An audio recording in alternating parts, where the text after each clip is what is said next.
আসসালামু আলাইকুম জাহিদ ভাই। ওয়ালাইকুম আসসালাম। কেমন আছেন ভাই? এই তো আলহামদুলিল্লাহ ভালাই। বেশি ভালো না ভাই। মন খারাপ করে বসে রয়েছেন মন কে? খারাপ।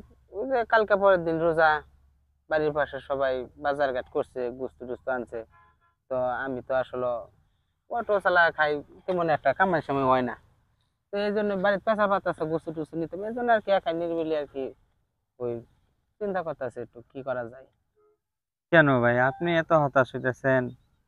রমজান মাসটা মনে করেন সবার জন্যই তো আল্লাহর রহমতের মাস, তাই না? হুম। এখন গুস্ত কিনা পারেন নাই, এতে কি ওই গুস্ত খাওয়াটা কি রমজান? না। পোলাপানে আবদার করতেছে, ঠিক আছে। অনেক গরিব মানুষ আছে যা ওরা তো দুই মুঠো ভাতই খাইতে পারতেছে না, খালি মুড়ি খেয়ে দিন পার করতেছে। তারপরে মনে করেন, আর যেমন আমি আল্লাহর রহমত আমি একজন ফ্রিল্যান্সার, এটা তো আপনি জানেনই। আপনি এই সেক্টরে ভর্তি হয়েছেন, হ্যাঁ। আপনি এত হতাশ হইতেছেন কেন ভাই? আপনি এখন গাড়ি চালায় খাইতেছেন, এক সময় তো ইনশাল্লাহ এটা করবেন না, এক সময় ভালো ইনকাম হবে না।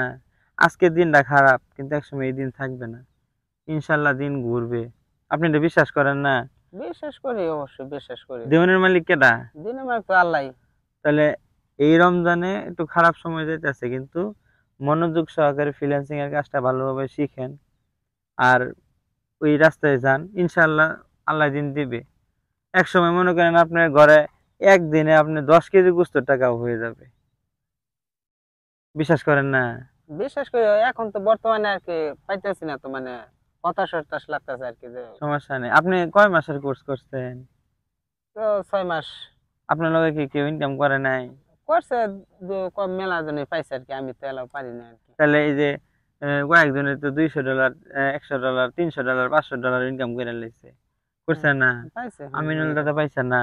পাইছে। তারপরে শুভা আফারা পাইছে না? শাহানা সারা পাইছে না? শামীম ইনকাম করছে না? আর কি বেশি শিক্ষিত আপনার থেকে? না। তাহলে আপনি এত হতাশ হয়েন না ভাই, ইনশাল্লাহ। আপনারা দেখে আমার মনটা খারাপ হয়ে গেল। এখানে একটা নির্জন মাঠে এসে আপনি বসে রয়েছেন চুপ করে, ইনকাম নাই, তাই ইনশাল্লাহ হবে। আপনি বিশ্বাস রাখেন। আর সবচেয়ে বড় কথা হইতেছে আমাদের ইবাদতটা ঠিক রাখতে হবে। রমজান মাস সামনে, আমাদের রমজান মাস নিয়ে ভাবতে হবে, বেশি বেশি ইবাদত করতে হবে। আল্লাহ যেন তৌফিক দান করে নাকি। হ্যাঁ, হ্যাঁ, আল্লাহ যা তৌফিক দান করে। আচ্ছা ভাই, মনটা আপনার খারাপ, আমারও ভালো লাগতেছে না। আপনার তো কোরআন তেলাওয়াত অনেক সুন্দর, একটা কোরআন তেলাওয়াত শোনাবেন? তো আপনি যদি শুনতে চান আমি হ্যাঁ, একটু শোনান, শোনাইতে আমার পারবো। খুব মন চাইতেছে। أعوذ بالله من الشيطان الرجيم. بسم الله الرحمن الرحيم.